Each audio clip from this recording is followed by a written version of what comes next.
হা দিলে কি হয়, পেটের ফোর্সটা আসবে, পেট থেকে ওই ফোর্সটা আসবে। নমস্কার, সবাইকে আমার চ্যানেলে স্বাগত জানাই। আশা করি আপনারা সবাই ভালো আছেন, সুস্থ আছেন এবং মন দিয়ে রেয়াজ করছেন। আপনারা আমাকে অনেকে কমেন্ট করেন যে পেট থেকে কিভাবে গাইবো, দাদা আমি পেট থেকে কীভাবে গাইবো, বা ভাই আমি পেট থেকে কিভাবে গাইবো। প্রথম কথা, গান বা রেওয়াজ এগুলো কিন্তু আমরা গলা থেকেই গাই, কিন্তু ব্যবহারটা করি পেট বা পেটের মাধ্যমে। আচ্ছা, বেসিক্যালি পেট বা আমাদের যে অ্যাবডোমিন, তো এখানে একটা মাসল আছে, সেটার নাম হচ্ছে ডায়াফ্রাম। তো এই ডায়াফ্রাম মাসলটার জন্যই কিন্তু আমাদের ফুসফুস সংকোচন এবং প্রসারণ হয়। অর্থাৎ ডায়াফ্রাম যখন ঠেলে তখন কি হয়, ফুসফুসটা সংকোচন হয়, আবার ডায়াফ্রাম যখন নিচে চলে যায় তখন ফুসফুসটা প্রসারণ হয়। অর্থাৎ আমাদের ঠিক এই তলপেটের উপরে এইখানে, ঠিক আছে, এইখানে আমাদের কিন্তু এই ডায়াফ্রাম বা এই মাসেলটা থাকে। আচ্ছা, এইবার পেট থেকে গাওয়া মানে হচ্ছে আমার যে এয়ার প্রেশারটা, অর্থাৎ এই যে আমি কথা বলছি, কথাটা আমি কিন্তু দেখবেন অনেকে আছে যে মাঝে মাঝে কথা গলা স্বর ভারী করে দেয়। মানে আমি যদি আপনার সাথে এইভাবে কথা বলি তো মানে একটু লো করে দিল, মানে ভয়েসটা একটুখানি ডেপথ বা বেস চলে আসলো। তো এই বিষয়টা এইটা কিন্তু আমি পেটের ব্যবহার দিয়ে করছি, গলার ব্যবহার কিন্তু হচ্ছে না। আবার আমি কিন্তু যদি একটু নাকি সুরে কথা বলি, তো এটা হচ্ছে আমার হেড ভয়েস, বা আমার একটু গলার থেকে ব্যবহারটা হচ্ছে আর কি। অর্থাৎ গলার বেশি প্রয়োজন, বা নাক বা মাউথ ক্যাভিটি বা আমার পুরো হেডটা ইউজ হচ্ছে। তো এইবার আমি যে ন্যাচারালি যে আপনাদের সাথে এই কথাটা বলছি, যে এখন যে কথাটা বলছি, এটা হচ্ছে চেস্ট এবং হেডের মিশ্রণ। আচ্ছা, তো এবার অনেক গুরুজন বা অনেক টিচারদের, মানে যারা গান শেখান, তাদের থেকে আপনি শুনবেন বা ইউটিউবে ভিডিও দেখবেন যে পেট থেকে গাইতে বলে, বা পেট থেকে কীভাবে গাইবো। অ্যাকচুয়ালি আমাদের এই যে যেটা বললাম, যে ডায়াফ্রাম মাসলটাকে সঠিকভাবে অ্যাক্টিভেট করে আমরা কীভাবে গাইবো বা রেওয়াজ করবো। আচ্ছা, ফার্স্ট অফ অল আমাদের কিন্তু সোজা হয়ে বসতে হবে। দেখুন, আমি কিন্তু অনেকক্ষণ সোজা হয়ে বসে আছি, মানে আমি যদি কুজো হয়ে বসতাম, আমি অনেককে দেখেছি যে বসার পশ্চাৎ ঠিক না। এবং আমার অনেক স্টুডেন্টস যারা আমার কাছে এখন শিখছে, তাদের আমি প্রথমে বসা ঠিক করাই, যে সঠিকভাবে সোজা সিট দ্বারা সোজা করে বসতে হবে। যারা বয়স্ক আছেন তারা কি করবেন, আমার মতো, যে পিছনে চেয়ার ফেয়ার বা কিছু থাকলে তার পিছনে এরকম কুশন দিয়ে, যাতে ব্যাকটা স্ট্রেট থাকে বা আমার সিদ্ধারাটা স্ট্রেট থাকে। তো এইবার এটাকে পিছনে দিয়ে দিলাম, আমি স্ট্রেট হয়ে বসলাম। আচ্ছা, এবার স্ট্রেট হয়ে বসলেই হবে না, স্ট্রেট হয়ে বসলে কী হবে, আমার যে অ্যাবডোমিন বা তার যে ডায়াফ্রাম মাসলটা অ্যাবডোমিনের উপরে, তো এই মাসলটা কিন্তু ঠিকভাবে সংকোচন প্রসারণ হবে, মানে ঠেলবে ফুসফুসকে। আর ফুসফুস তার জন্য কী করবে, যে শ্বাস নেওয়া শ্বাস ছাড়াটা, এটা ফুল চেস্ট ব্রিদিংটা হবে আমাদের, ঠিক আছে। আর ডিপ ব্রিদিং বা চেস্ট ব্রিদিং, এইটা দুটো কিন্তু একই টার্ম, মানে ফুসফুসটা মানে ফুল ক্যাপাসিটি ইউজ করছি আমরা। ম্যাক্সিমাম যখন গান বাজনা করি না, মানে গান করি না বা গান মানে রেওয়াজ করি না, জাস্ট কথা বলি যখন, তখন কিন্তু আমরা ফুল ব্রিদিং করি না, দেখবেন শর্ট ব্রিদিং করি আমরা, মানে যতটুকু আমার কথা বলতে যতটুকু শ্বাস নেওয়ার প্রয়োজন হয়। কিন্তু যখন আমরা ঘুমাই বা যখন আমরা খুব মানে লো থাকি, মানে একদম কি বলবো, যে নীরব থাকি, তখন দেখবেন আমাদের ব্রিদিংটা খুব স্লো হয় এবং খুব বড় হয়।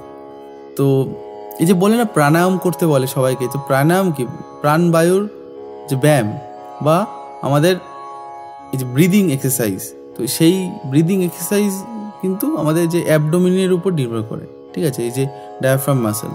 তো আমাদের বা আমাদের এই শ্বাস নেওয়ার ক্ষমতাটা যত বেশি হবে, বা যত আমরা বড় করে শ্বাস নিতে পারবো, তত আমাদের কিন্তু পেট থেকে গাওয়ার মানে ইয়েটা আসবে, বিষয়টা আমরা বুঝতে পারবো। তো তার জন্য কি বললাম, যে সোজা হয়ে আমরা বসবো, এবং একটা আপনাদের ব্রিদিং এক্সারসাইজ বলে দিচ্ছি এই ফাঁকে, যে 2-4-6, অর্থাৎ আমি 2 সেকেন্ড বা দুটো কাউন্টে আমি শ্বাসটা নেব। আচ্ছা, তারপরে 4 কাউন্ট বা 4 সেকেন্ড আমি শ্বাসটা হোল্ড করবো, ছাড়বো না। আর তারপরে 6 সেকেন্ড আমি আস্তে আস্তে শ্বাসটা ছাড়বো। আচ্ছা, এবার আপনারা আমার সাথে করুন, ঠিক আছে, আমি হাত দিয়ে কাউন্ট বোঝানোর চেষ্টা করছি। Ready, start.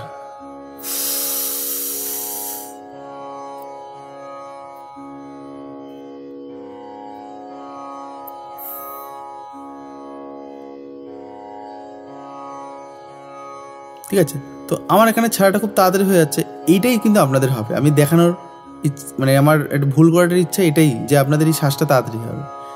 তো আস্তে আস্তে কী করবেন, এটাকে আস্তে আস্তে ছাড়বেন। দেখুন আমি আবার করছি,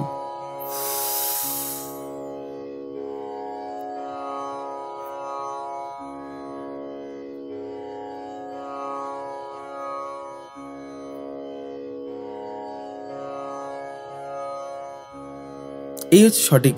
প্রথমে যেটা করলাম সেটা করবেন না, ঠিক আছে? তো এই ভুলটাকে আমরা করি, সাথে সাথে ছেড়ে দিই, এটা করবেন না। আস্তে আস্তে কিন্তু শ্বাসটা ছাড়বেন। তাহলে যারা এখনও করতে পারেননি, আবার ভিডিওটা একটুখানি কেটে পিছনের দিকে দিয়ে আমার সাথে ব্রিথিং এক্সারসাইজটা করবেন। এটা রোজ আপনারা 5 মিনিট ধরে করবেন, তাহলে দেখবেন ব্রিথ বা এই যে চেস্ট ব্রিদিং বা পুরো দমে শ্বাস নেওয়ারটা কিন্তু আস্তে আস্তে বাড়বে আপনাদের। আচ্ছা, এরপরে কি করবেন, ধরুন এরপরে যেটা আপনারা করবেন যে বলার টেকনিকটা, যে ওম বা সা, এইটা যখন আপনারা বলবেন চেস্ট মানে আমাদের স্পাইন সোজা করে একদম চেস্ট থেকে আমরা শ্বাস নেব, সা,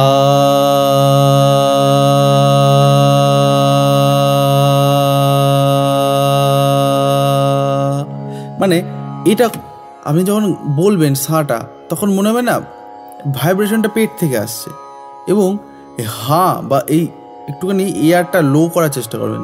আর যত আপনি সরু করবেন তত আপনার গলার ব্যবহার হবে, মানে চেস্ট বা ওই যে পেট থেকে খাওয়ার ব্যাপারটা আসবে না। তো কি করবেন, যখন আপনি স্ট্যান্ডিং প্র্যাকটিস করবেন, সা, আবার জোরে বলবেন না যে সা, এরম না, একদম হালকা করে সায়ের উপর বা সায়ের পিচের উপরেই আমি রেওয়াজ করব বা আমি গাইব, সা,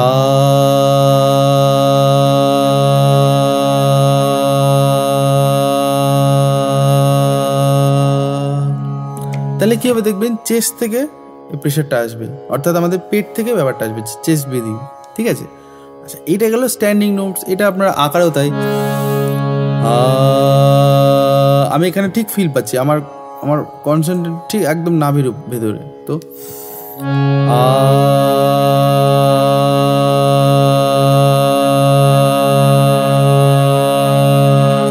এভাবে কিন্তু করবেন।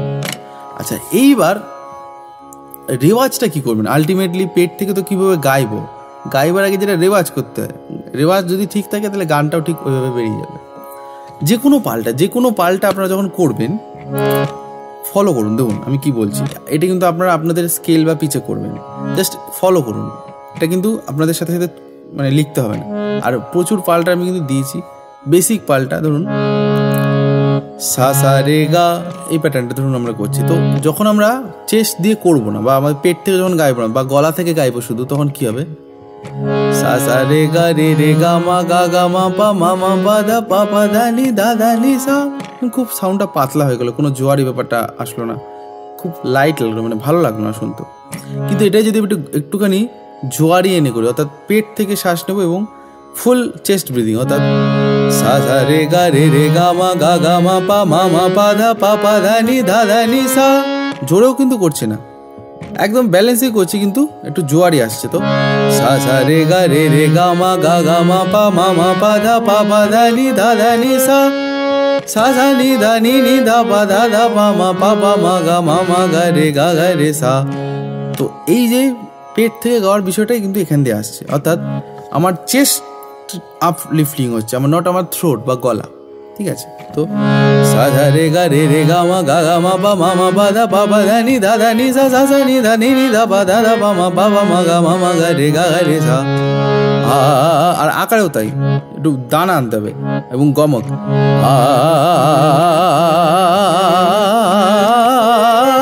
আর আমি ম্যাক্সিমাম দেখেছি পেট থেকে গাওয়ার ব্যাপারটা সব থেকে বেশি ঠিক হবে এই আকার প্র্যাকটিস করলে। যে কোনো আকার আপনারা করতে পারেন, সাপাট সা রে গা মা পা মা গা রে সা রে গা মা পা দা নি সা। তো এটাই আকারে করবেন। হা যুক্ত, হা দিলে কি হয়, পেটের ফোর্সটা আসবে, পেট থেকে ওই ফোর্সটা আসবে, অর্থাৎ হা। আর এটা আপনারা অনেকে বোঝেন যে হা হা হা হা, বারবার হা হা বলবো না, হা যুক্ত আ, মানে হা সহযোগে আ, অর্থাৎ হা হা। আর আপনারা যেটা করেন আ দিয়া আ করছে, আর হা সহযোগে আ, অর্থাৎ হা হা। তো হা হা হা হা হা। তো হা হা হা হা হা, এইভাবে কিন্তু ফোর্সটা রাখতে হবে। হা হা হা হা হা, এই হচ্ছে ব্যাপার। তো এবার ধরে ধরে কিন্তু আপনারা যদি করেন, খুব কম সময়ের মধ্যে দেখবেন আপনাদের এই পেট থেকে গাওয়ার প্রবণতাটা কিন্তু চলে আসবে। তো এই ছিল আজকের ভিডিও। আশা করি আপনাদের এই ভিডিও থেকে কিছু না কিছু অবশ্যই হেল্প হয়েছে। যারা আমার কাছে পার্সোনালি অনলাইন ক্লাস করতে চান তারা এই নাম্বারে কল বা হোয়াটসঅ্যাপ করে ডিটেলসটা জেনে নিতে পারেন। তো দেখাবে অন্য কোনো ভিডিও, অন্য কোনো পর্বে। ততদিন অবধি ভালো থাকুন, সুস্থ থাকুন এবং মন দিয়ে রেয়াজ করুন। ধন্যবাদ।